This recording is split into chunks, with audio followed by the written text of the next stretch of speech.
փոքրաթիվ աշակերտներ ունեցող դպրոցները Հայաստանում գրեթե միշտ եղել են կրթության որակի քննարկման հիմնական թեմաներից մեկը։ Կառավարության լուծումը կրթահամալիրների մոդելն է, թեմայի մասին ենք խոսելու տաղավարում, այստեղ է ոլորտի պատասխանատուն։ Տիկին Անդրեասյան, նախ պիտի խնդրեմ ընդհանուր գաղափարը ներկայացնեք, ինչ հիմնական նպատակներ է հետապնդում կառավարությունը այսպիսով։ Գիտեք, գաղափարը իրականում շատ պարզ է, բայց շատ կարևոր։ Եվ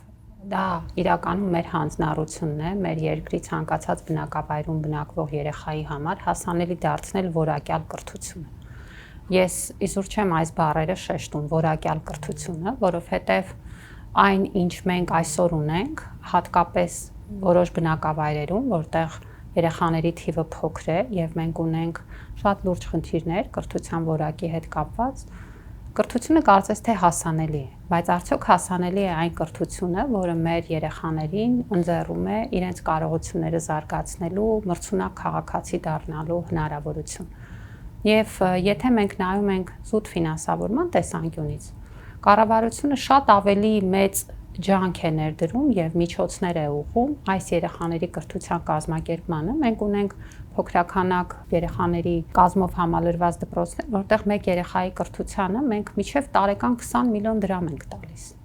Եվ սա կարծում եմ, որ ահռելի գումար է եւ այս գումարը տալով պետք է ակնկալենք, որ որակ ենք ստանում եւ այդ երեխային տալիս ենք լավագույն հնարավորությունները, սակայն այս միջոցների ներդրմամբ նույնիսկ մենք չունենք այդ վստահությունը, որովհետեւ կրթությունը պահանջում է միջավայր, կրթությունը պահանջում է համապատասխան պայմաններ, պահանջում է լավ ուսուցիչներ, պահանջում է նաեւ սոցիալական միջավայր, որտեղ երեխան կարող է զարգացնել նաեւ իր կարողություններն ու հմտությունները, որոնք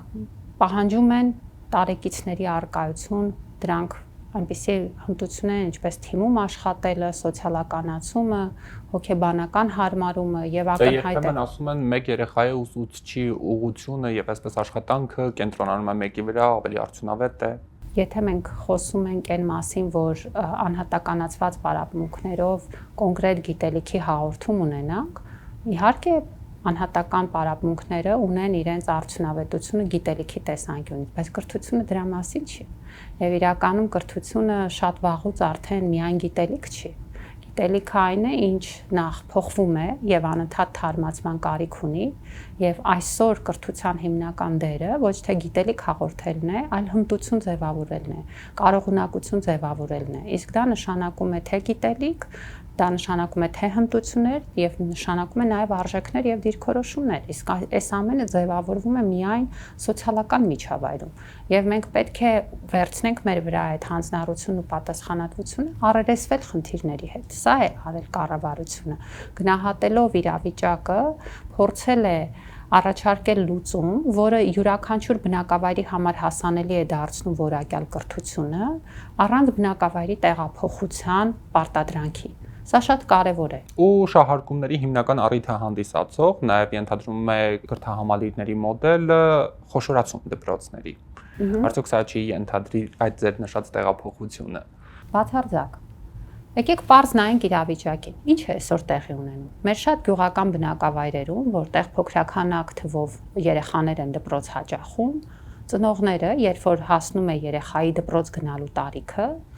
շատ հաճախ մտածում են՝ ուր գնալ, որպեսզի իրենց երեխան կարողանա գնալ ավելի լավ դպրոց։ Եվ բազմաթիվ են դեպքերը, որ գյուղերից տեղափոխվում են, որպեսզի իրենց երեխաների համար հասանելի դարձնեն ավելի լավ կրթական պայմանները իրենց պատկերացմամբ։ Մենք ասում ենք պետք չի դա անել։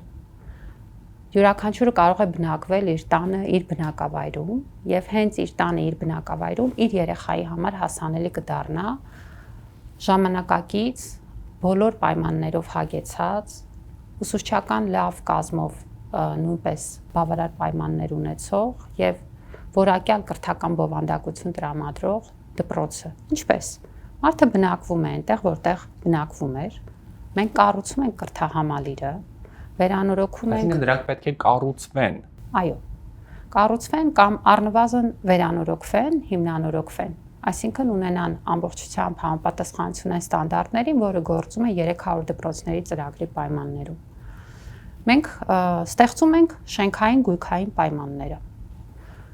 Այնուհետև ապահովում ենք ճանապարհների բարեկարգ վիճակը։ եւ կառավարության վերջին նիստերից մեկում մենք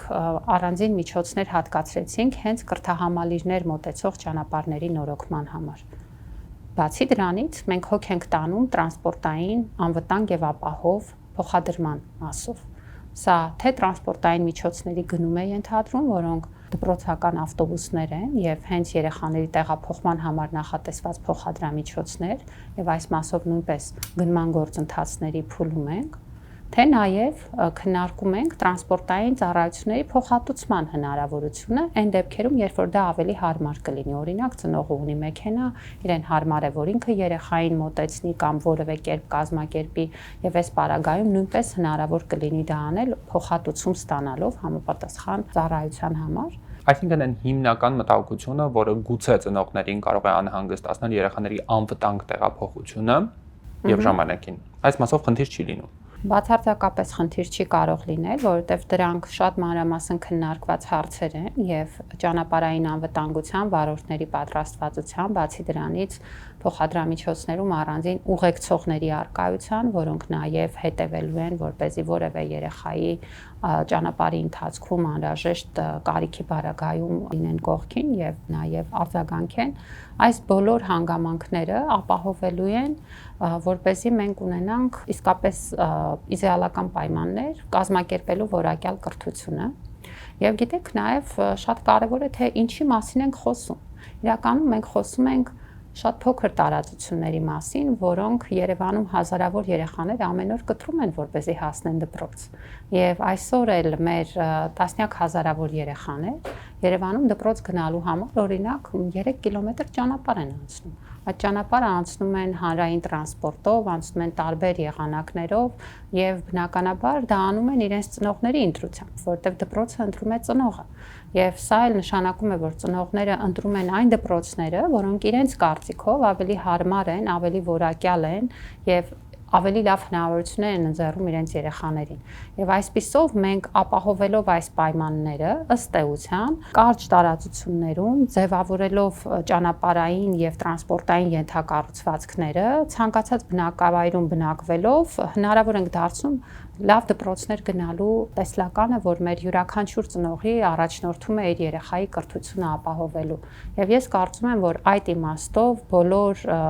մտահոգությունները անհիմն են։ Սա ոչ թե տանելու է ինչպես շահարկում է գյուղերի դատարկման, այլ սա հակառակը տանելու է գյուղերի զարգացման, որովհետև եթե X բնակավայրում բնակվելով դու կարող ես երեխայիդ ապահովել լավ կրթություն, սա եւս մի խթան է այդ բնակավայր տեղափոխվելու, ոչ թե այդ բնակավայրից գնալու։ Եվ այս պարզ հանգամանքը կարծում եմ շատ կարճ ժամանակահատվածում կտեսնենք, որ իսկապես աշխատում է։ Մենք այսօր արդեն տեսնում ենք մեր նորակառույց դպրոցներում երեխաների թիվ է ավելանում։ Օրինակ, Կապսի դպրոցը եւ այսօր Կապսի դպրոցում սովորում են նաեւ երեխաներ, որոնք կապսից չեն եւ իրենց ծնողները ընտրել են երեխաներին տանել ոչ թե իրենց բնակավայրի դպրոց, այլ կազմակերպել տեղափոխում եւ նրանց տանել Կապսի դպրոց, որտեղ այնտեղ ձևավորված են հնարավորություններ, որ իրենց կարծիքով ավելի լավ պայմաններ են ստեղծում կրթության համար։ Հիմա պատկերացրեք, որ այդպիսի պայմաններ առկա են բոլոր բնակավայրերի հասանելիությամբ եւ սա նշանակում է, որ բնակության վայրի մասին չենք խոսում, խոսում ենք այն մասին, որ յուրաքանչյուր բնակավայրում ապրելը կարող է լինել նախընտրություն, որտեղ անկախ բնակավայրից երեխան ունենա լավ կրթություն ստանալու հնարավորություն, իսկ սա երկրի համաչափ զարգացման, բնակավայրերի զարգացման, մեր ցանկացած բնակավայրում երեխաների տաղանդների ու կարողությունների զարգացման ուղիղ ճանապարհ է։ Որն է պլանը, քանի կրթահամալիրներ են ձևավորվելու, ինչ ժամկետներով։ Մենք աշխատում ենք ավելի քան 60 կրթահամալիրների ուղղությամբ, այս տարի պլանավորում ենք, որ կավարտենք 10-ից ավելին, գիտեք, որ շինարարությունը միշտ իր ընթացք ունի, բայց պլանները այնպիսին են, որ 10-ից ավելի կրթահամալիրներում այս տարի կավարտենք եւ կկարողանանք փորձարկել մեր աշխատանքները զուգահեռաբար ճանապարհների նորոգման եւ ինչպես նշեցի, փոխադրամիջոցների գնման գործընթացում ենք եւ այնուհետեւ հետագա տարիներին կամփոփենք նաեւ մյուս կրթահամալիրների աշխատանքները։ Կին Անդրեասյան, շնորհակալ եմ հարցազրույցի համար։ Շնորհակալություն։